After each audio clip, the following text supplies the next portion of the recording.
Or, I mean, I'm way over in England, and I am speaking in you know, all these people, and I look down and they have my name wrong, and they introduced me that way. And then I go to another big event, and then they have my name wrong, or they just forgot to tell the people who I was. They just put the microphone in my hand. And so I asked the Lord, I was like, what is this? And he said, they don't need to know you yet. They don't need to know you yet. But I'm going to do a reintroduction in the fullness of time. And he says, don't get so consumed about people knowing your name, because God is the greatest PR person you'll ever meet. And in the fullness of his time, and so sometimes I was always the type of person who liked to step out. If I'm supposed to do it, I want to do it now. And so God has taught me throughout the process of my life, my journey, that things don't happen that way. And so, but today I want you to know the speakers that are standing in front of you. So if you will just grace me for the next few minutes as I share with you our next speaker. I'm going to read all of this in its entirety. Okay. Before I introduce him, I want to tell you how I met him. It's really funny. Again, this is our first BOSS Lady Expo, and I have a team of two. These two, Linda and Kim, they pretty much go everywhere, and they will try anything that I'll try. If I jump in 10 feet, looking behind me, they're there. And you know, you gotta kind of have those people in your life. And so I joined this multi-level marketing business, and I don't want to sell you something that I don't want. And I don't want to sell you something I think you're not going to be able to eat next week, you know? And so in multi-level marketing, you got to sell people stuff, even if you got to take their money, even if you think they're not going to eat next week, you know? And some of the items are, you know, it's good, it's a good thing. And I try to wrap my mind around the concept of it, but it just doesn't work for me, okay? But anyway, me and Linda and Kim jumped into this multi-level marketing business, and we're still in it. And we don't even know how to start. So we go to Starbucks, and I set up an office outside of Starbucks because I am terrified of going up and talking to people about this product. And, but I'm thinking I'm in this business, and so I said, Linda and Kim, I said, y'all gotta go talk to people. And I'm gonna sit here and I'm gonna work. I'm gonna work from the computer. You know, because to me, multi-level marketing is kind of like, I think of it like a corporate, because that's kind of how I've always worked. You know, policies, procedures, manuals. So I'm sitting there trying to type out a manual on how to do multi-level marketing. Anyway, they are taking forever. I mean, forever and ever. And I'm sitting out there, and I'm at this age now where I get really hot, and I'm thinking, gosh, I can't leave my stuff, I can't get my clothes. Where did they go? It was gone about an hour. And Linda comes back, oh my gosh, Dr. Victoria, you gotta meet this guy. You know, we met it. And she told me how she walked up to him, and you just went up to him and sit down. Yes. So we are shaking. She is terrified. I know she's terrified. And she sees this guy. I don't know, come on up here, Linda. I don't know why she chose him. And how did you just go sit down with him? Dr. Victoria sent us in Starbucks. So when Dr. Victoria, yeah, she was there, you know, typing. So when she sent you, you have to go.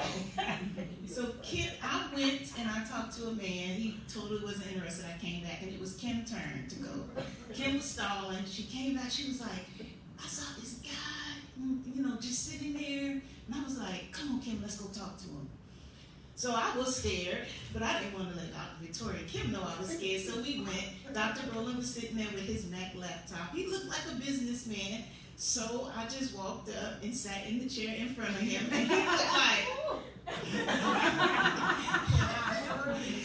I didn't know what I was going to say. I just knew he was a businessman, and I was trying to succeed in this business. And I just asked him, how did you get started in what knowing that Dr. Rollan is a international, I believe, speaker. He had tips on how to approach people and how to spark up a conversation. And me and Kim was gone, Bree was gone for a long time. We got the text. Are you still looking for Because we were supposed to be trying to sell him this product, but he's talking to us because he had just finished this event, talking to a lot of people, and so we just ended up learning something that day. We ended up taking pictures for Facebook. We got a book from him. So we go back to Dr. Victoria because Kim is like, oh, you got to meet my mentor. So we walk up to Dr. Victoria. Dr. Victoria looking at us like, where have you been? We came back with no sale, but we came back with Dr. Rollan.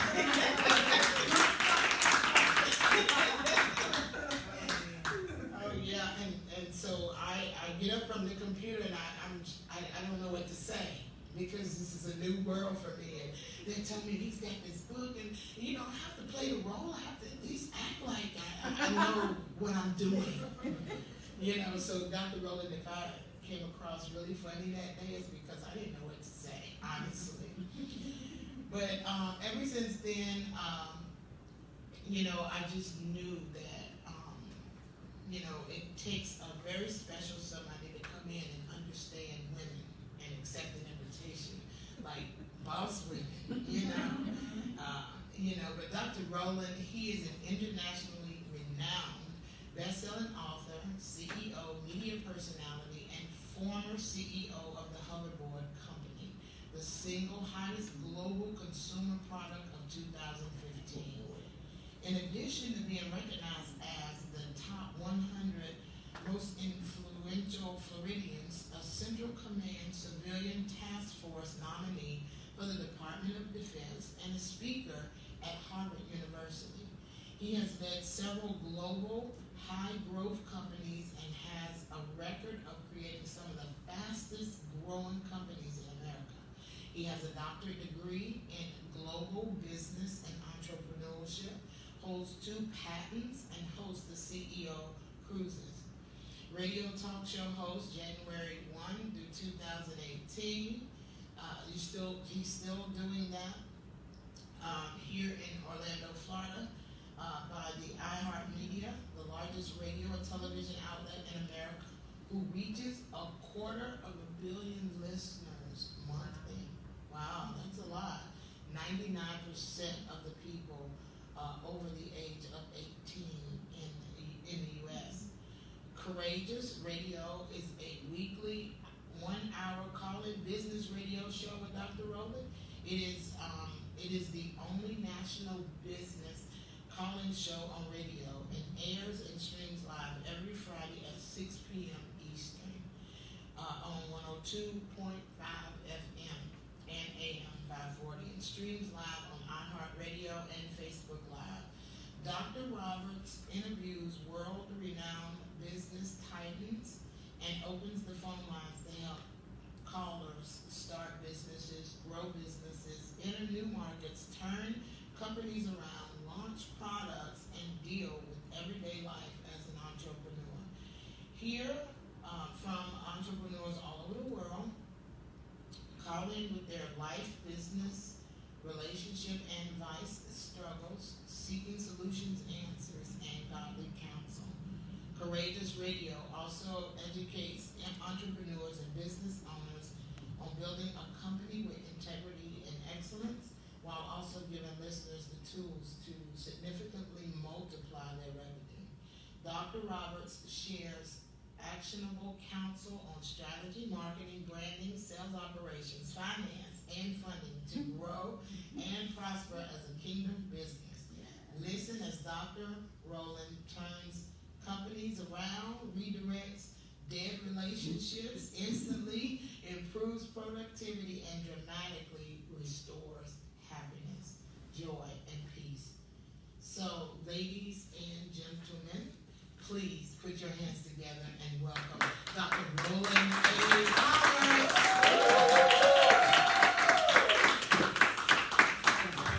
Thank you, Dr. Victoria. It's been wonderful being with you all today and getting to hear all the stories and seeing what stages all the different entrepreneurs are in. and especially being able to meet Linda and Kimberly in that fateful Starbucks. You know, one of the things whenever I'm done speaking, I had actually got done with a radio program, and you're talking to 100,000+ people, and there's a Starbucks not far from the studio that I always go to and decompress afterwards. I'm really hiding is what I'm doing. I'm coming down from pouring out, and so I remember just sitting there, and you know, it's kind of a space and a zone that you're in. And I remember when she came and sat down and said, "You look like you're successful, you look like a business person, and I want to talk to you about that. Is what do you do?" And so I thought, okay, I could either play along here, I know it's happening, or I could, how do I want to handle this? And you know, once again, it was just one of those divine moments where I love people, I love pouring into people. And I thought, if somebody, I mean, I've got 2 or 3 really amazing Starbucks stories, but this one tops it. And I thought, if somebody will come and take the courage to sit down, knowing that, you know, I'm not I don't look like the most approachable person if you just want to go for some low-hanging fruit, you know? And so knowing that the courage that it took for anybody to come sit down with that much confidence and start a conversation around business or success or life, they're worth your time. They're worth your investment. And so, of course, just like some of the other earlier speakers have mentioned, my goal and my aim was to get to know her. I wanted to know, who are you? What makes you do this? Why would you do something like this? And where are you in life? Tell me your story. I want to know, because after all of the people that I've coached or trained or spoken to, or for all the different direct sales companies, the CEO of one, a $250 million nutraceutical firm that sold through direct sales, and to be in that environment and understand and train and then to experience it really is one of 2 times I think I've ever been approached in my life. And so I thought to be able to sit there and get to know someone, and then of course getting to meet Kimberly, and then how all of this has transpired, and then of course what you all have done with the BOSS Lady Business Expo, empowering female entrepreneurs. I did an article for Success Magazine on the age of female entrepreneurship and the power of the female entrepreneur. There's so many advantages that I think you all have because of some innate skills and talents that God's just built in you. And then as you learn some of the nuts and bolts that's being taught here today, and being empowered and inspired and encouraged and uplifted, that's what takes you to the next level. And of course, we'll be able to share a few thoughts today. I grew up in a holler in West Virginia. And when I say holler, you know, there was 800 people in the town at that time. It's up to about 1,100 according to Google now. They do have a 3-way stoplight. That was a 3-way stop sign. So I grew up in that kind of an environment, but an amazing time. I remember, you know, we didn't have much, but we really looked forward to Friday nights. Friday nights, at least when I was in high school, is when this started. We had enough money to go to Taco Bell. And I was allowed to choose 2 things. One had to be from the 29 or 39 cent menu, and I could get 1 thing off of the 49 cent menu. That was it. And but those were the highlights. We just lived for those times as a family. I went off to college at the age of 18 and packed up, you know, everything into my little Ford Probe, and got there. You know, it's one of those where the lights were automatic, you know, on the front, so only one would go up. So it was like, this one went up. It's like I was constantly winking at people, you know, every time we turned the lights on. And so I went to a Christian college, and I thought, okay, this is the direction I'm going to go, and I wanted to do this. Well, I had nothing, so I got a job and started, you know, making money. And when I say making money, I started off at $6 an hour, which was a whole lot compared to what they paid back where I came from. So I then ended up becoming a supervisor a couple months into that, and I was making $8 an hour.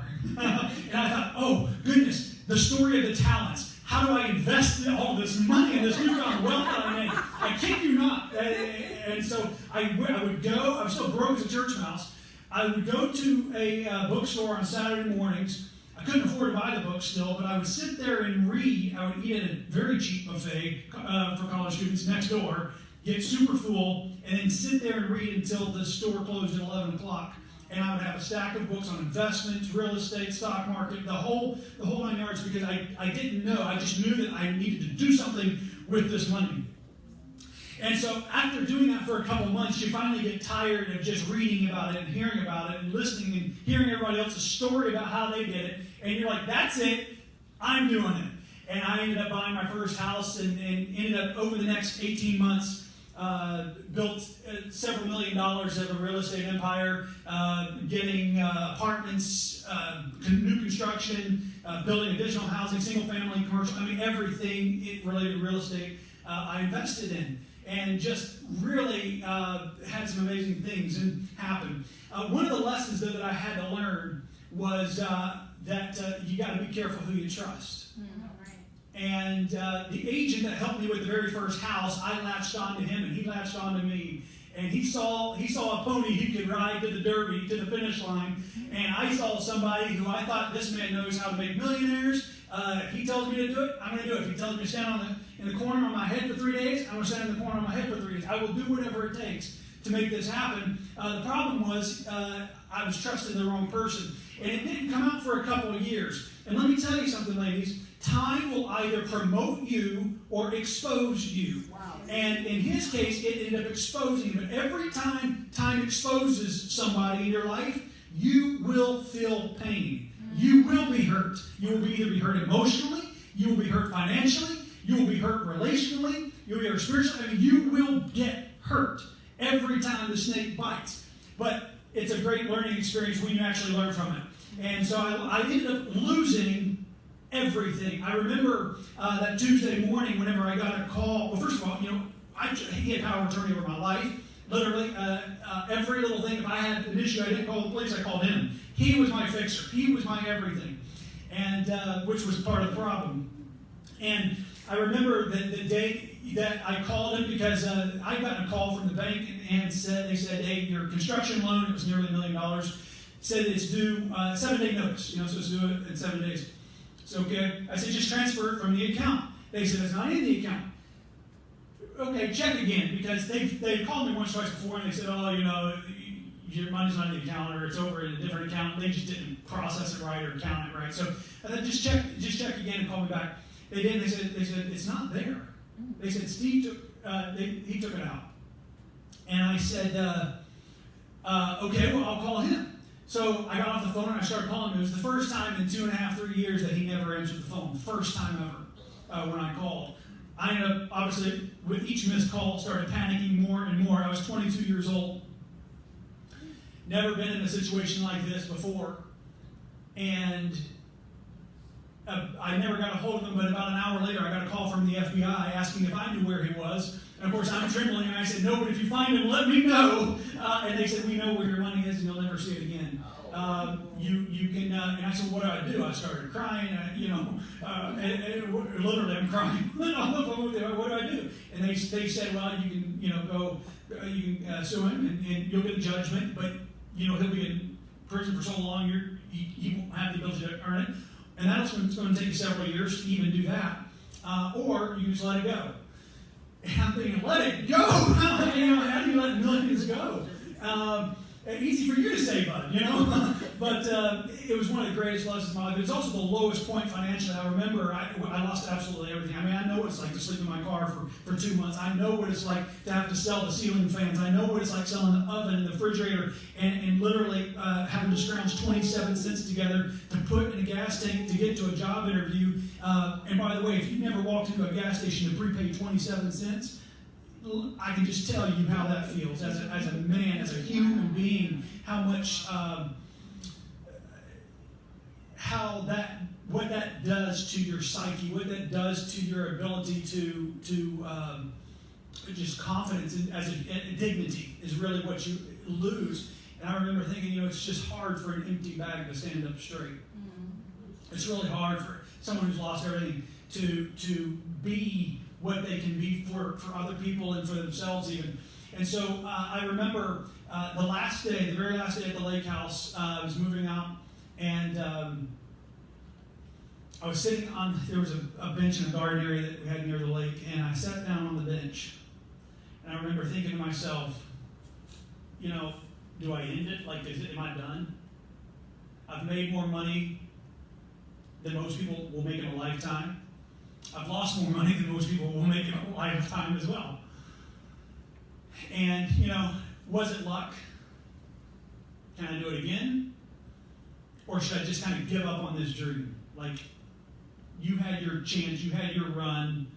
Just be happy, be thankful for what you experienced, now move on. And so that's how I was talking to myself in my head that day.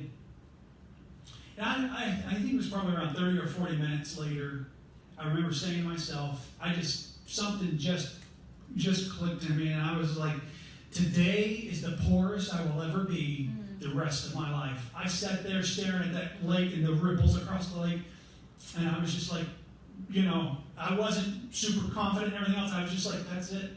This is it. This is as low as it goes for me. Today's the poorest I will ever be the rest of my life.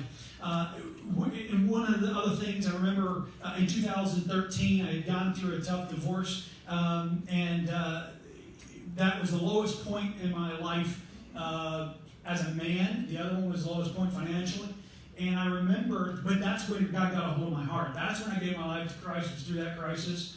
And it changed, it profoundly changed me. My past before that, I've got more ugly, more problems. I know what it's like. A lot of them weren't my doing, but I wasn't the man that God had wanted me to be. I wasn't a husband that God wanted me to be. I wasn't anything like I should have been. I had a single goal from the time I was 19 years old, and that was to be the CEO of a $1 billion company. That's all I wanted. That's all I cared about. And as long as it was legal and ethical, I would do it. So I wouldn't pay any price, but I would pay any price inside of those parameters. And I did. I paid a heavy, heavy price for a lot of those things. I didn't turn to vices. I turned to work. I turned to productivity. I poured everything into that. With the books, and then concluding with running for the Senate in 2012. It was immediately after the Senate race in 2012, I was hit with 2 IRS audits. That's when they were targeting. And so from 2011 to 2012, I went through that for several years before settling with them. And I took over a company as a CEO that was doing $250 million. That was still under a 20-year indictment with the FDA. From 2004 to 2007, I was a senior executive at a Fortune 500 company with 1,500 employees. I was 24 years old and couldn't even rent a car from Hertz when we traveled. You're talking about having people who can go do things for you, but didn't get the car for you. With all of that staff, in 2006, we were the first to go public with a data breach.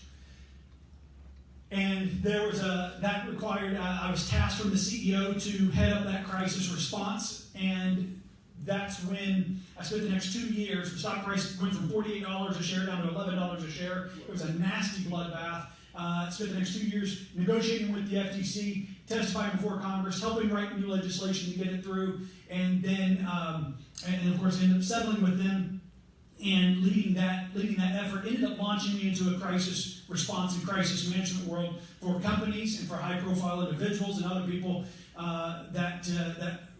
if you're an entrepreneur, if you're a go-getter, you're going to find yourself in some hot water at least 2 or 3 times in your life because you push, and you challenge, and so that was one of the things that God called me to do from that perspective.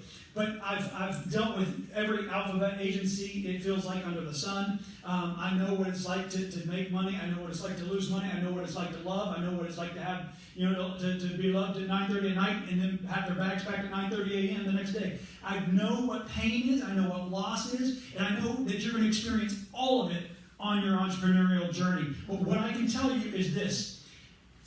I want you to sink without drowning. Yeah. You have to learn how to sink. Wow. Sinking, the problem is we have been taught that sinking is bad. Sinking is failure. Are you kidding me? If you do anything worth doing, you're going to sink. And if you just walk on water all the time, A, we're not impressed, and B, I just know that there's solid ground like an inch under what you're walking on, so I'm really not impressed. All right? I want to see people who have been through the fires, through the trials. If you haven't lost everything, if you don't have a story that brings tears to the eyes of a pilgrim, then I don't know how much I can trust you. Because pain changes people. Pain changes you. And I want to know who you are after the pain. Yes. I want to know who you are after the fire, because we're all going to go through it. And so what I'm going to share with you today is how to sink without drowning. How to sink without drowning. See, only average people and mediocre people are afraid of sinking. They're the ones that are afraid of sinking. They don't understand it's part of the process that can be enjoyed. It's what they're made of as they're sinking. You know, the interesting thing about sinking is it doesn't happen slowly. You just kind of like start to gradually sink. No, when you sink, it's like, boom, you're down. Like, it happens like that. You're like, well, last week we were good. Last week everything was fine. Last week there was plenty of money in the bank account. Last week there were friends all around. There was a lot of laughing. What happened? Sinking happens fast. The storms in your life, the storms in your business happen fast. They don't just kind of, you don't watch them on the horizon from a little cloud and they keep getting bigger and bigger and bigger and you've got days to prepare and days to evacuate. No, the hurricanes of life happen like this. And it's who you are. It is your fabric that will determine how you respond. The problem is, most of us think that our past is defining our future, and it does define the future for most people, practically speaking. The way they live, the way they act, they live in the past. And the truth is, your future is what gives meaning to your past. You start to put your past into perspective. You start to put the people who wronged you in perspective and understood why you had to go through that, why you had to experience that loss, why you had to experience that pain in order for where you're being taken to. You have to have that meaning. The past has to have meaning in order for you to have that new perspective and for you to serve you as opposed to it controlling you. So I want to share, one of the things, we've heard different illustrations today.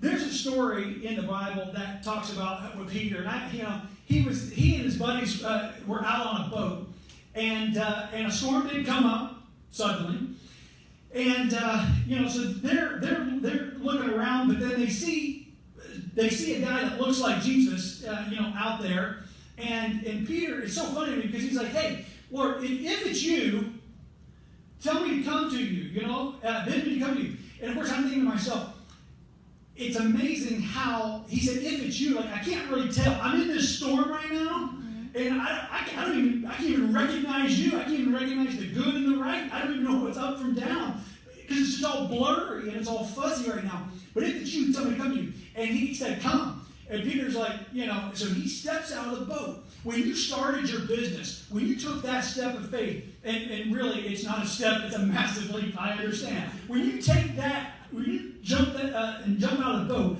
and you start trying to walk on water, the same thing happens to us. It's that exciting beginning. We just started the business, we just launched it, it's going to be amazing.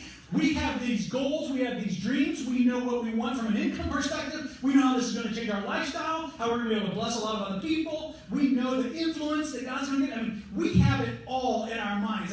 We start a new relationship, they're the most wonderful person in the world, they're the only one that don't have any craziness, and they're the only ones that don't have any flaws, right? It's good, they're going to be amazing. I can just keep being me, and they'll just love me for me. I don't have to grow. I don't have to change. I don't have to get better. I don't have nothing. We're just going to be amazing. Euphoric. Happily ever after. Those amazing beginnings when you first step out of the boat, and you're like, I am walking on freaking water right now. And you know what? You are. You are. But something happens as you take some steps. As you get closer to the goal, you've got the beginning, and then you've got the ending, but then you have this ugly middle. You have this ugly middle where some things start to unravel. The people who said they'd be there for you aren't there for you. The people who said they'd buy your product service once you started it, they're nowhere to be found. The investor who said that they'd back it. The investor who said that they'd support it. The people who said that they would share it. People who said they would show up. People who said they'd be there for you, they're not there. Oh, goodness. Mm-mm. No. You know what else happens in the middle? In fact, it starts to scare them. And sometimes then they say, well, I'm just concerned about you. It's only because I love you that I'm saying this right now. Right? no, it's only because I make you feel bad for me pursuing my dreams and my goals, and you start to feel like a loser, and you don't want to feel like a loser, so really it's all about you, isn't it? And I just think that in this time where things don't go right and deals fall through and contracts that were supposed to be honored aren't honored, and the negotiations, you're this close to the miraculous happening, and then it completely unravels everything in front of your very eyes. It's this ugly middle where you're going to sink. But the neat thing about this is, when Peter started to sink, I think several things. I think before he sank, he kind of looked back. He's like, wait. I'm walking on water here. What was I thinking? Like, how many of you have said it to yourself after you started a business? Or, what was I thinking? What was I thinking hosting this? What was I thinking of doing this? How in the world did we get here? I am standing in the middle of the ocean. Who does that? But you're too far away from the boat. I mean, you're ready, like, oh man, that boat's further than what I thought. I'm way out here. I've already told everybody what I'm doing. I can't quit now. Yeah. But yet I'm just stuck in this ugly middle. And let me tell you, one of the other things that happened before Peter sank was he started seeing all the waves. It's the same waves that were back at the boat, but he was all excited. He didn't see all the problems. He didn't see all the reasons it won't work. He didn't see all the reasons that he was going to have to deal with in that ugly middle. All he saw was the end goal. All he saw was the objective. And that's what you saw when you started your business. It's what you saw when you got into this thing. And so what happens, though, is at some point in this ugly middle, we look at these waves, we look at the mountains of debt, we look at all the reasons why it can't happen, we look at the bills, we look at the relationships, we look at all the problems, and we're like, nobody, I'm walking on water, I should have drowned, months ago, and you start to sink the moment you take your eyes off of the goal. The moment you take your eyes off the prize, the moment you take your eyes off the objective, you're making it all about you when you start looking at the waves. That's the problem. It's not about you. It never was about you. Wow. It was about obedience to begin with. Wow. So you have to decide, as an entrepreneur, as a female boss lady, you get to decide if you got into this for your ego, or because of your pride, or because of what you wanted the accolades, or if you did this because you were obeying. You knew you were called to do this. You knew you were called to bless others, serve others, really make a difference in people's lives. And so you started the business based on your gifts, your talents, your calling. And you own that, and that's your objective, as opposed to looking at all the problems, all the things that aren't going right around you. And every single time, you don't just sink once in business, every single time you take your eyes off of the prize, off of him, off of what he's called you to do, you will sink. Right. There's a few things that you can do to sink without drowning. And I'm going to give you the lifeline today. I'm going to give you a few things that I want you to take with you. Because it's in that ugly middle. It's the only place. It is in that ugly middle where God's greatest miracles happen. Because it's when the night is darkest. One of the things I find really fascinating is that whenever he was sinking, he said, "Lord, save me," he reached out and saved him. He was so close to the goal. He was so close to the objective. He didn't have to, it wasn't like he had to run to him and save him. He reached down and saved him. He was that close to his breakthrough. And he got his eyes off and started looking around and literally about burying him. And some of you are about to be buried today if you don't get your eyes refocused on what you should be focused on. You're going to drown, and I just want you to enjoy sinking. All right? I want you to enjoy it because I want you to look forward to it. I want you to understand that when you're sinking, that is one of the greatest things, because it allows you, before you drown, to get refocused. The first thing, manage your emotions. When you're sinking, when you start to sink, manage your emotions. Manage your energy. You cannot feed your fear and feed your future. You only have enough energy to solve this problem or stay mired in this one. You cannot do both. So you have to learn how to manage your emotions. You have to, which is difficult for all of us. But to manage the emotions, especially managing fear. And fear is what we're faced with so many times out there. But look how many times we're told to fear not. Be strong. Be courageous. In fact, the thing that always gets me is the one that says be very courageous. In fact, that's why if you go to verycourageous.com, you'll be able to see all the things we have. to help entrepreneurs be courageous, because that is the most difficult thing for people to do in a storm, is to be courageous, because I am scared to death. You are scared out of your ever-living mind. But do you notice that the people who are in control are always sleeping during the storms? Jesus was asleep in the boat whenever they're in the storm. Peter's wanting to get out and walk on water in the storm because he just saw the prize. He just saw the goal. He saw the opportunity. You saw the opportunity, but that ugly middle. But you've got to manage your emotions. And here's the deal. Did anything change?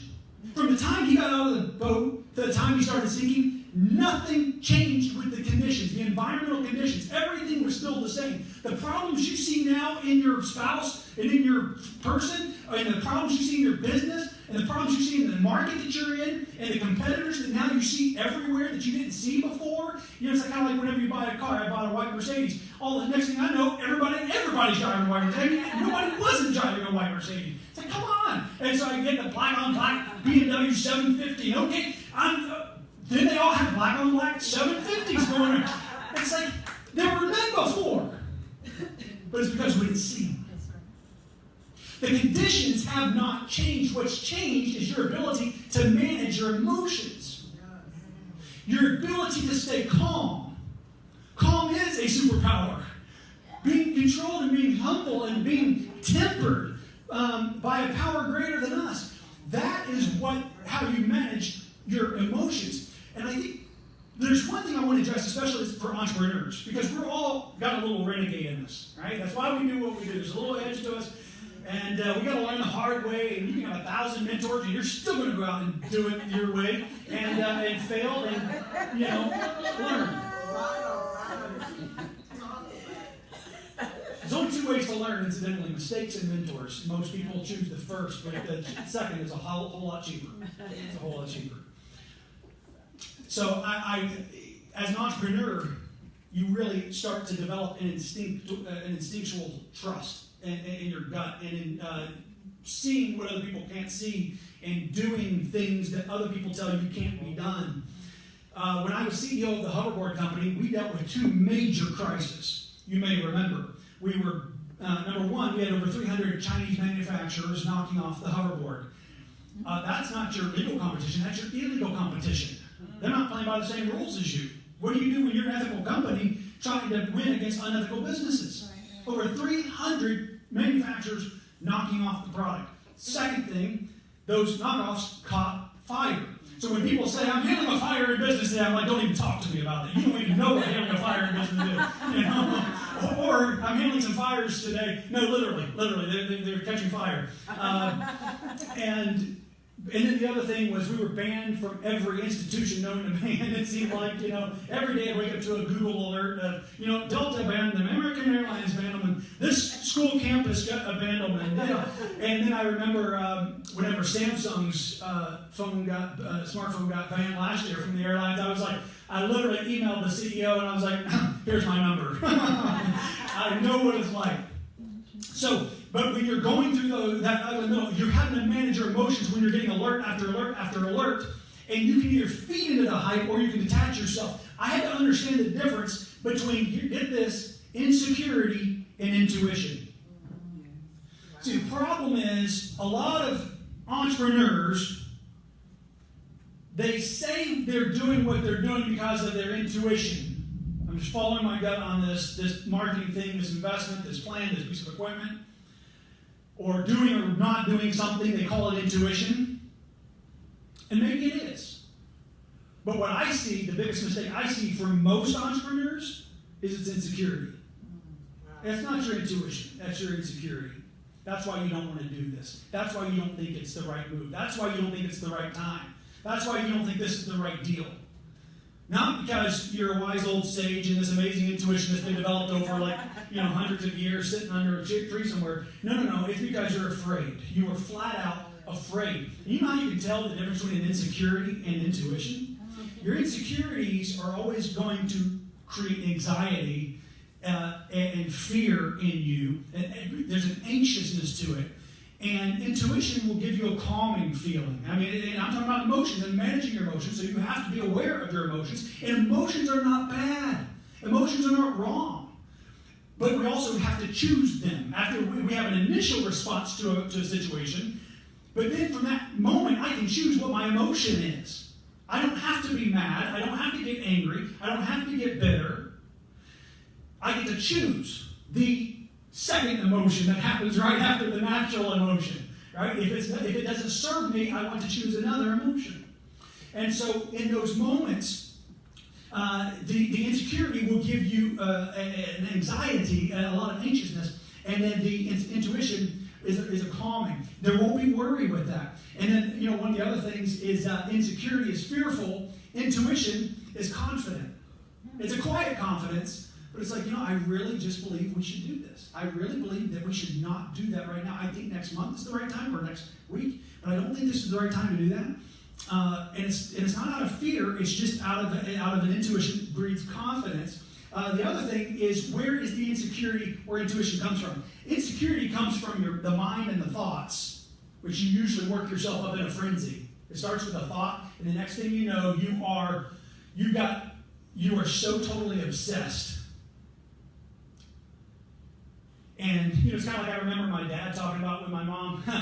if my dad said I'll be home for dinner at 5:30, and he doesn't call or text, and he comes, and then it becomes 5:45, she starts calling and be like, okay, babe, are you on your way, or what's going on? Get tied up at the church and school, and but then if he doesn't respond or doesn't answer, and then at 6:30, it was like, this isn't like him. He normally doesn't do this. He always responds. What's wrong? All kinds of things start going through your head. Well, by 7 o'clock or 8 o'clock, she's already called the hospitals. She's called the police. She's called everybody, not knowing where he's at or what's happening, or is he dead on the side of a road somewhere in a ditch. And it's insecurity with your mind and your thoughts that create that. Okay? That's not intuition. That is insecurity.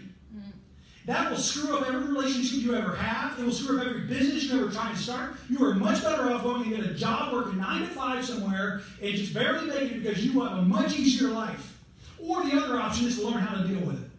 To learn how to manage your emotions. Because if you manage this and manage your energy, you are going to rise above some things that help you in so many areas of life. It will blow your mind. It just becomes who you are. See, as entrepreneurs, we're so excited to do. We're so excited to take action. And what the biggest key to success for an entrepreneur is to start is just be. Can you just be? Can you be the right person? Can you have the character? Can you not lie? Can you be an honest person? Are you even capable of speaking with integrity? Are you capable of doing right by other people? Do you know how to build a relationship? Do you know how to connect with somebody? Do you know how to even care about somebody? You can't care about them. It's amazing to me the people who are so self-absorbed that everything in life has to revolve around them and their happiness. The best way to be happy is to serve. The best way to grow is to be all about other people. The more you try and be all the things you want to be, the more miserable you're going to be, and especially in business, the more you're going to fail. You will fail. You will fall flat on your face. You will sink and drown until you learn how to figure out how to manage your emotions. And one way to do that is to recognize your insecurity versus your intuition. The second thing, one thing I want to say on that about managing fear. This is probably about 3 weeks ago. One of my corporate clients was 24 hours. They employ 78 people here in Orlando. They're doing about $2.5 million in revenue and rapidly growing. And I sat down with them for a day, and we were looking at the P&Ls, and we were looking at the financial statements, and we were looking at the state of the business because we knew it was losing money. And what we all realized that day, was there was no money for payroll in 24 hours. Your company is about to go out of business. You're hours away from being out of business because you don't pay them tomorrow, you're done. They're all walking out, you're done. And we start going through what needs to happen. How do you immediately become profitable? What has to, here's the thing. When you start to sink, some of the advice I share with you today might sound drastic. But it's only drastic if you're not sinking. If I had one of you, this is one conference I will not bring someone up to the front, but if I had one of you come up and started giving you CPR, very weird. But if you were dying, if you were sinking, and I dropped to my knees and gave you CPR, nobody, it would not be weird, nobody would question it, nobody would be uncomfortable. And it's the same thing that applies here. You get to a point in life and business where you just don't care what it looks like. You just don't care what people think about you. You don't care what you're doing and how you're doing it, how other people are going to perceive it. You want to reach them, you want to bless them, but you are doing what you're called to do, the way you're called to do it, and you just get to a point where it doesn't matter what it looks like. And that's a freeing place. That's when you will have your greatest innovations as an entrepreneur. The creative juices just explode at that point because you just don't care. And not in a neglectful way, not in a I don't listen to feedback way, but in a I know who I am and what I'm called to do kind of way. All right? So the second thing that you've got to do, number one, you've got to manage your energy and emotions. The second thing you got to do is clean house. The second, if you're sinking and drowning, you've got to clean house. Okay? I'm throwing the lifeline to you today. You're sinking. All right? You got to hold on to something. Grab onto something. Clean house. You want something to do this afternoon? Go clean house. And what I mean by clean house, you start with your social media. You start with your friendships. I went through one day and every single post that was negative. I rarely look at the news feed. But I went down through and I said everything that doesn't have a Bible verse or everything that doesn't have an encouragement quote or everything that's defeating me is gone. I want to unfollow. I want to block. I want to do whatever I have to do to protect my mind because I'm sinking. And I don't want to drown. You got to make the deep cuts. You got to make the hard decisions.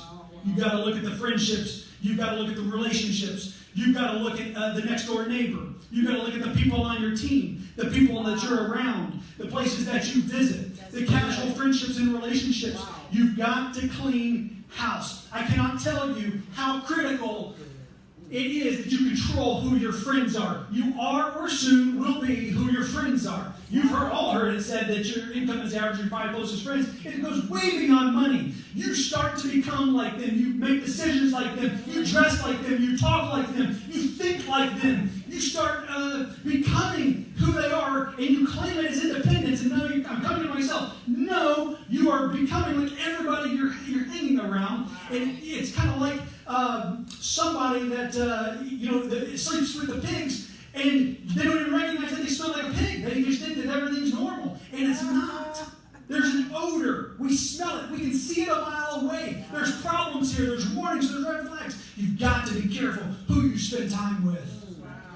Now, I'll have a coffee with almost anybody. I love people. I don't care what their religion, race, creed, sexual orientation. It does not matter. If you are a human being, I love you. Okay? And I want to get to know you, and I want to know your story because I know it's special.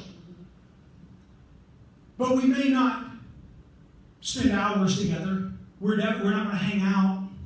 We're not going to go watch a movie together. We're not going to go on vacation together. We're not going to meet up weekly. Because who you spend your time with is who you will become. Like things that are unacceptable have always been unacceptable to you in the past will start to become acceptable to you because it's acceptable to them. Whenever I was investing in real estate, my very first house was a flipper. And that's where you buy a house, fix it up, sell it. I actually sold mine 30 minutes later. Crazy story. I already had the buyer lined up, didn't even lift a hammer, and I had already sold it. But I did some flippers where we actually improved property and sold it. And whenever you first go into a home, how many of you have ever bought a home before? You move into a home and you see all the things that need to change. Right? I want that wall to be this color. I want this wall to go. We need this new countertops. It's kind of like that HGTV, where they like sharp colored pencils and I'm buying $1 million homes. All right, so you walk in and you see all the things you want to change. And it's all the things that need to go, right? I see dead bodies over here. Oh, I do not like that color carpet. That needs to be replaced. That's a dead body. But you know what happens when you buy a home? You change a few of the things, but I guarantee you there's things today that you still haven't changed that you thought you were going to change when you first moved in. I've done it every single time. And it's kind of like I got this dead body at the door, but you know what happens? Is I've stepped over that dead body so many times, getting the other dead bodies, cleaning out, that finally it didn't even look like a dead body anymore. It just kind of looked like a part of the entrance. And then you have company come over and you open up the door, welcome, and they're like, you got a dead body right here. I didn't see it. Didn't know. That's what happens when you hang around the wrong people. You've got carcasses in your life and around your life and you don't even see it. I remember the story of Amnon, one of David's sons. He was the king of Israel. Super successful. And a lot of highly successful people struggle with raising their kids right. A lot of non-successful people struggle with raising their kids right.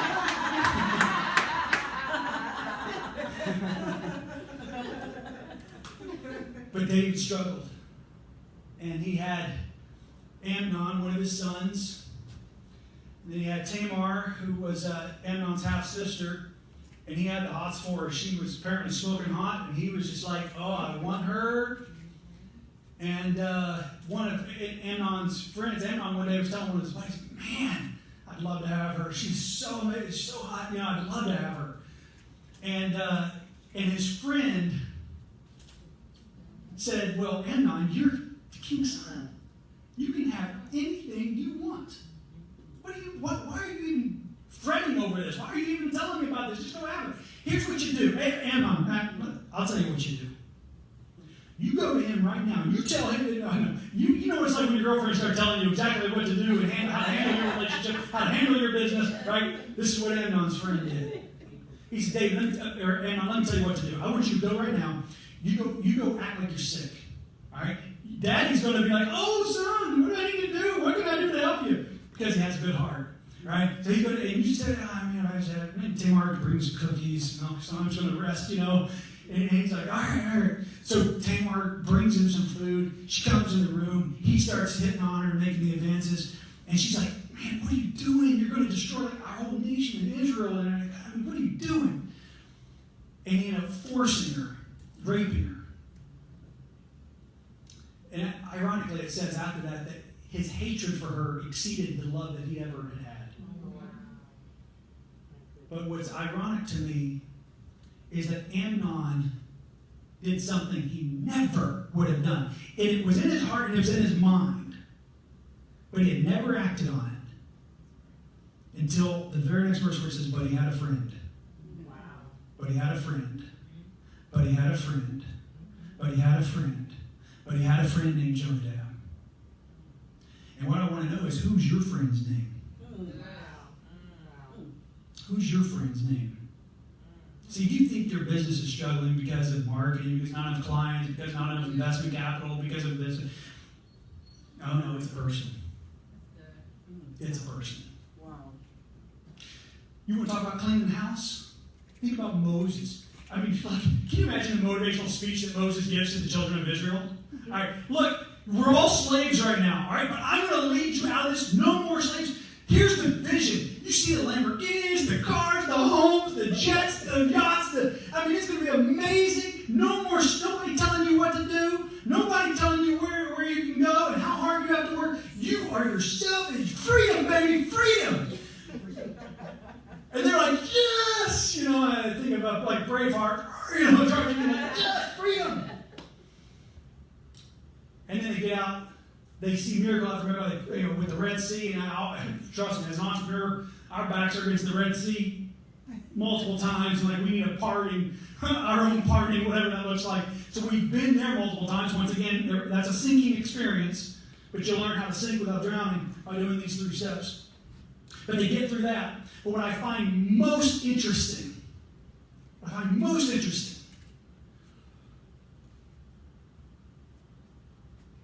is that it was only a few days' journey from Egypt to the promised land where they're supposed to go. Only supposed to take a few days. But they were out in that wilderness for 40 years, just wandering around.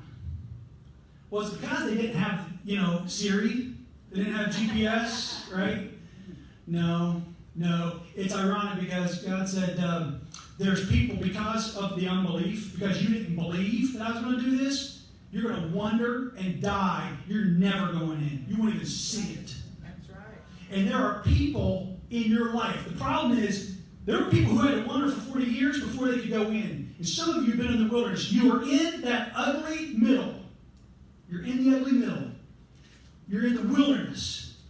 And you cannot get there until you clean house. God said, you're not going in until they all die. Like literally die off. You're not going in.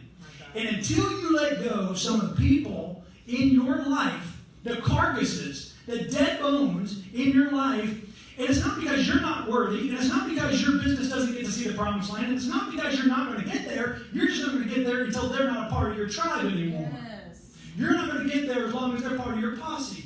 They're not going to get there as long as you associate with them. I'm always more excited by what people are willing to walk away from than what they're willing to run to. It doesn't take a whole lot of excitement and inspiration to run to something and to start something. It takes a whole lot of gut. It takes a whole lot of truth. It takes a decision, and the kind of decision that I respect, to walk away from something and say no to this and say yes to that. Yes, that's right. Yes. Manage your emotions, manage your energy. Number 2, clean house. Clean house. And number 3, the third thing that you heard, don't quit.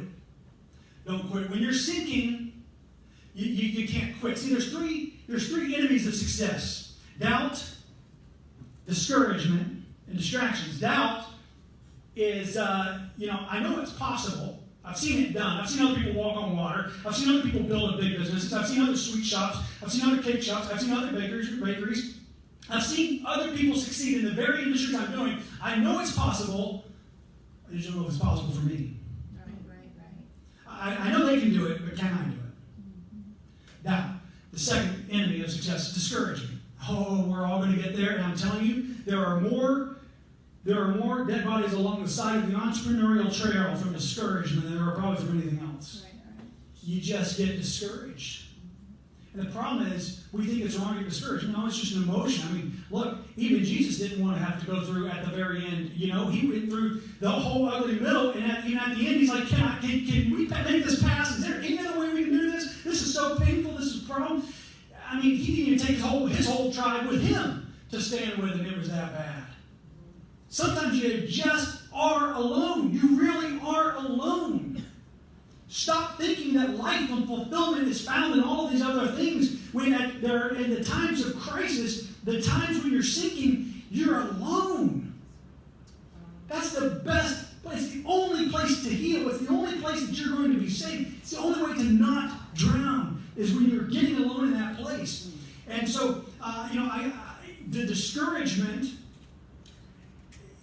comes, but how you handle that's part of the middle, determines your outcome. It determines if you drown or not, which is where you start to go control your mind, control your words. So many success principles around that. And then, of course, distractions, which I think people are one of the greatest distractions in our life. But when I told you I went off to college, and coming from a small town, I'd never really seen a large group of people in person. I saw it on TV. We got like 2 or 3 channels if the rabbit ears were just right and tinfoil was working. I remember seeing Larry King one time and on TV and all these things. But I got to Knoxville, Tennessee, and once I got promoted to that high-paying supervisor job at $8 an hour, they took a few of us to a Get Motivated Success seminar. It was in the arena. 15,000 people there, and I remember my mind was blown. A, I've never seen that many people in one place. B, there's a U.S. president up on stage. There's Colin Powell. There was Norman Schwarzkopf that led the 1992 Gulf War, which we had studied in school. And then Larry King was there live in person. And all these people were just walking, speaking for an hour. And I mean, my mind was just blown. And then, of course, Peter Lowe comes out at the end. He was the founder, did it for 25 years, packed arenas around the United States, week in, week out, with world leaders. Mikhail Gorbachev after the wall fell, had 6 U.S. presidents, and just a number of amazing people. And I remember just my mind was so blown, and there was something just kind of really stirred up in front of me inside my heart. And I remember thinking, man, that's amazing. How amazing would that be to be a part of that and participate? And just my mind was just blown. 10 years later, literally 10 years later, 2007, my first book came out. And I thought, this is my big break. I'm going to be on Peter Lowe's stage. I just need to let Peter know the book's out. And he's going to definitely want me to speak. And we'll make $1 million a week. Life is good. This is how it's going to be. I had no idea about the ugly middle. I started reaching out to him in 2007. Every week or every other week, I sent custom cufflinks. I asked to meet him outside. I said, this man goes to the bathroom. I will stand outside of the, I will stand.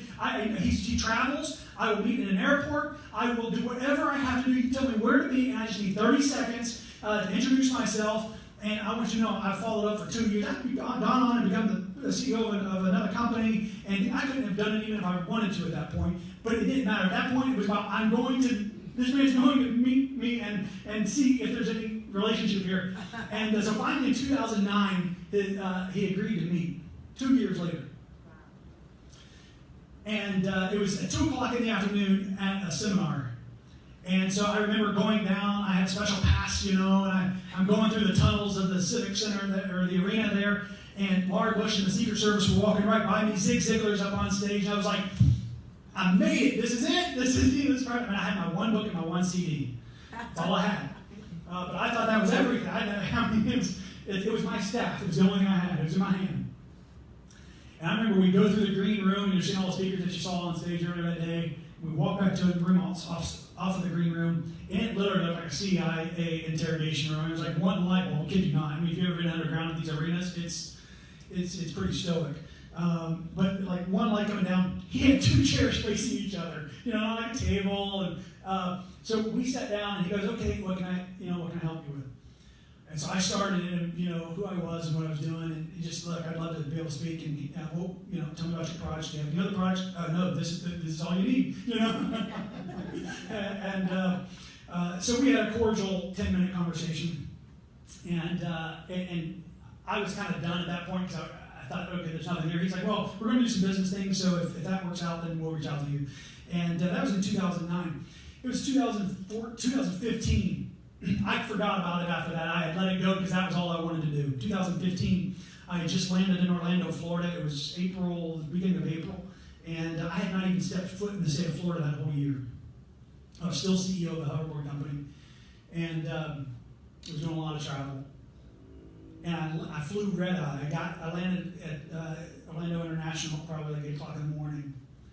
And my dad was flying in that day. I had an event that night where I was doing signing books and everything else here downtown Orlando, and we're spending the day. It was very hectic with business things. So after the book signing and the event, it was an event that I had was a vendor at. At the end of that 3 hours, I was exhausted. It was 9 o'clock. I had a friend of mine and my dad that we were meeting at 9 to have dinner. So they were all ready, and I said, guys, before we do that, let me just open my laptop. I just want to make sure there are no fires. Opened up the laptop, and I have over 22,000 connections on LinkedIn, so I don't follow LinkedIn. I don't get notifications or anything. But for some random reason, and it was some supernatural divine reason, I got a notification. And they name dropped a CEO that I had been working with, and Peter Lowe. Well, there's a name from the past. Clicked on that, opened it up, and it was his assistant, and he said, Peter was just meeting with the other CEO. They were telling me what you were doing with the CEO huddles, and he's really intrigued. He'd like to have lunch tomorrow. And he's in Orlando. It's like, I'm spending me too, for 24 hours. And I responded, yeah, if he follows up in the next 2 years, every week we may have coffee. No, I'm just kidding. I said, absolutely. I'd be delighted. And Peter and I connected the very next day. That Friday, we connected actually on Friday. And in 2017, in the beginning of a couple years ago, we ended up launching together a CEO entrepreneur cruise. I'm the first business partner he's ever had, and he's the first business partner I've ever had. So it's been a learning experience for both of us. But for a man who filled arenas for 25 years, to see what happens when you don't quit. But what happened after that meeting was I let go. And I quit trying to be what I thought Rollan and Roberts should be, and I just started being me.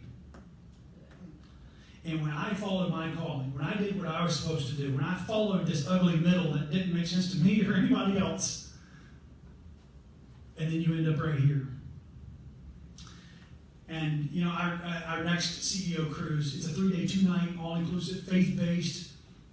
It's October 7th through the 9th, and we're all just close friends that are on there. The inventor of the McDonald's Happy Meal opened up the first Ronald McDonald House. Fantastic man to sit in a hot tub with and just hear stories. You're not all dressed up. There's no pretenses. There's nobody to impress. Trust me. I mean, we're not going to outdo these people, right? We just get to be, and they want to know your heart.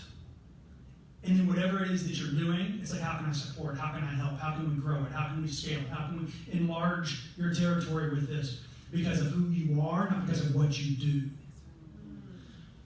So it's 3 days, 2 nights of access that you normally couldn't even pay for. In fact, we have, I know Dr. Victoria mentioned, we have a special, CEOcruise.com is where you could go for that. I also have something for you that you can take that has a form on it, because we have lowered the price for the Boss Ladies here at the conference. For all inclusive, including your taxes and gratuities even. Normally you got to pay gratuities at the end. It includes gratuities. It's $149 a person. So it's literally $298 for 2 of you for a 3-day, 2-night with these kind of people. So you can fill this out, or you could go to CEOcruise.com and then use the discount code Boss Lady, and you'll get that discount today. But anyway, perseverance. And so Peter and I have been able to be blessed and honored to meet people from around the world. We had over 20 people from Africa, different countries in Africa on the last one. So many amazing people. Melody's been a speaker on that as well, and just amazing people that you get to meet in lifetime relationships, really lifetime relationships. But they say, 9 out of 10 businesses fail, and of course, that's why we start 10, right? You just keep going because you don't quit. And I started several years ago. One of the things I realized, people really wanted me to systemize how I turn companies around. That's what they were really fascinated with. How do you turn a company around, and you do it so quickly? What do you do? And I was like, I don't even know. I just, it's kind of instinctive, it's intuitive, I know what to do, because every single situation is different. It's not like I got a little cookie cutter box over here and apply it on the situation, because everybody's different, every situation is different. I never have walked into a company yet that said, we have limitless resources, everything that you could possibly need to make our company successful. It's usually we're doing, $100 million, we're dead broke, we can't make payroll next week, what do we do? It's solving problems and crisis. And so what I finally realized, it wasn't, and I would speak a lot, on growing your business. And I would always use either weight loss examples, because in 2005, I made some hard decisions on my personal health and ended up losing 75 pounds over the next year and a half. And then I also had applied, I also applied this, I started looking at the principles. How did I make several $1 million in real estate in such a short period of time? How did I turn companies around in short periods of time? Or make personal physical health changes in such a short period of time? And I started realizing the dots, and I would use those, and I would tell the stories about business. But you know what I found out from audiences? They were kind of like, yeah, but that's your body. Like, I've got this and this hereditary thing and this. And they started giving me mile-long excuses. I'm like, whatever. I'm not even talking anymore about this for you. And then, but then I would, and then I started using business. And they're like, but then the more I worked on me, the more they said it was me. I'm like, are you kidding me? Do you not know where I came from?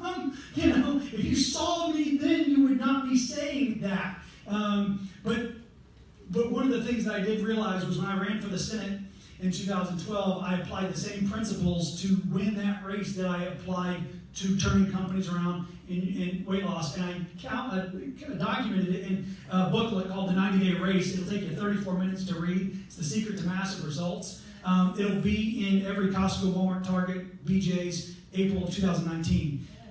It's going to have a slightly different name because the publisher gets to convince me of that, and they're the experts. But it'll still be the 90 days. And the point is that after that, taking what happened, I was a no-name. I had lived in the state for 12 months, which is the minimum you have to live to run for the Senate there.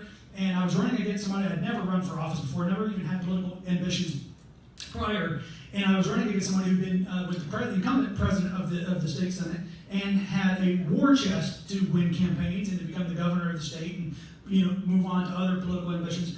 He had backing. He had been in positions of leadership for 20 years, decades in the making for this one seat in this one race. And I had 90 days to help just under 1 million people know who I was. And I ended up losing the election by 33 votes. Came 33 votes away from winning an election. So what I do is explain what the system in the 90-day race of what I did during that time and how you can do it for whatever it is. If you've got a small company with 2 employees and you want to end up with 200 employees a year from now, a cleaning company, a lawn care, I don't care what you do, the 90-day race will help you exponentially grow your business. And then I walk you through exactly what the 90 days looks like for that. I've got a few of those here, and those are $10, but you've got to run all out. I know that at the end of the day, you're going to say, I'm glad I did, or I wish I had. If you quit now, I promise you, if you quit your business, if you quit your relationship that you're struggling with, if you quit whatever it is that you're in, that you know is right, you quit that, and you're going to regret it. You're going to say, I wish I had, for years and years to come. And worse than that, you're showing everybody around you what your character is. You don't stick it out. That ugly middle, you don't just sink like the rest of us, you drown. You make the decision not to drown. I close with a story. I've always loved horses. I love horses. And when I was 15 and 16, I worked on a ranch. I was one of 4 cowboys that tended 110 head of horses. And I loved it. In the saddle for 8 hours a day. It was amazing. Got back to West Virginia. My dad is not a horse person. Right? And you just didn't like it. He had a bad experience as a child. Not a horse person. But I told him, I said, Dad, I'd really love to go riding with you because that's how I connected and it's what I loved and I wanted to do it with my dad. And so I said, he had people in his church that had 2 horses, Major and Lily. Major was, just an idiot. He was stubborn. He didn't listen. He'd run you into a tree on purpose. He was crazy. He was certified crazy, all right? And Lily was just a good trail horse. Lily, she had 1 speed. It was reverse. Like her head never came up, above like this. It just, always. She had 1 speed. And so I was like, don't worry, Dad, you're going to ride Lily, I'll ride Major, it'll be fine. And we'll ride over the mountains. I heard there's a pond back there, we're going to have lunch. It's a day-long, trail, horse ride. There's no trails, we'll just be riding in the woods. And he agreed to do it. So I packed up everything. We had our food, we had our poncho, whatever, in case storms. We were packing like we were going for days. And we went, and we actually ended up finding the pond. It was amazing. It was beautiful. It was so serene. We sat down, tied the horses up, sat down, had our lunch. We got in the saddles and started the track back. It was early evening by this point, and we got to a field, a wide open field. And Major and I had a few. We'd run in that field every now and then. I thought to myself, man, I'm going to show my dad, because I used to run the horses on the ranch, and everyone loved it. They're just mesmerized by watching you run a horse across. So I was like, Dad, you stay here. I'm going to run them across, just like John Wayne, just like Roy Rogers in the movies. Just watch this. It's amazing. And so I took off. I was like, yeah, I'm hauling across that plain. And I was just, my hat flew off, and I was just so, his hooves were pounding. It was amazing. So much power that horse had. I got to the other end of the field. I whipped him around to turn around to see the proud look on my dad's face. And what I saw instead was Lily, being the good trail horse that she was, had followed. It had spooked her so bad, she darted off running in a different direction. My dad's saddle was completely under the horse's belly. His foot is stuck and caught in the stirrup. He's being dragged through a foot-deep water marsh and just being dragged by the horse. I didn't know he was being trampled. I didn't know what was happening. I whipped it around and I start hauling across towards my dad. I was able to pull up next to him, reach out of the saddle and stirrup, and grabbed Lily's halter and bridle and brought her to a stop. And then, of course, jumped down and tried to help my dad to see what was happening. I didn't know if he would breathe. I just didn't know. He was fine. Obviously, we're both very, very, very shaken. We walked the horses to the edge of the tree line there and just sat. The horses were spooked. We were spooked. And about 34 minutes later, there were no broken bones except for my finger that got stuck in the bridle whenever I was bringing the horse to a stop. And we were just amazed. We were sitting right there, and I said, well, I felt like a total letdown because it was the first time I had been on a horse with the boy, and I already had a bad experience in here. This is round 2. And he told me, he said, well, you ready to go back? I said, yeah. And got up, just going to walk the horse back, obviously. And he said, well, are you going to ride? I said, no, I didn't figure you would. He said, well, I know when you get knocked down like that, you're supposed to get back up on the horse. And I said, yeah, it's true. And he said, well, let's do it. My dad never gave me some great motivational speech. He never sat down and gave me an intellectual, son, when life knocks you down, when you're sinking, here's how you don't. He never gave me any of that. But what he did that day was he showed me how to not quit. What he showed me how to do was when you were sinking, when you were scared out of your ever-living mind to take the next step that you know you're supposed to take. And he took it. What steps do you need to take coming out of this conference? Who do you need to let go of? What steps do you need to take? Because I want you to manage your energy, manage your emotions. I want you to clean house. And I want you to not quit. Thank you.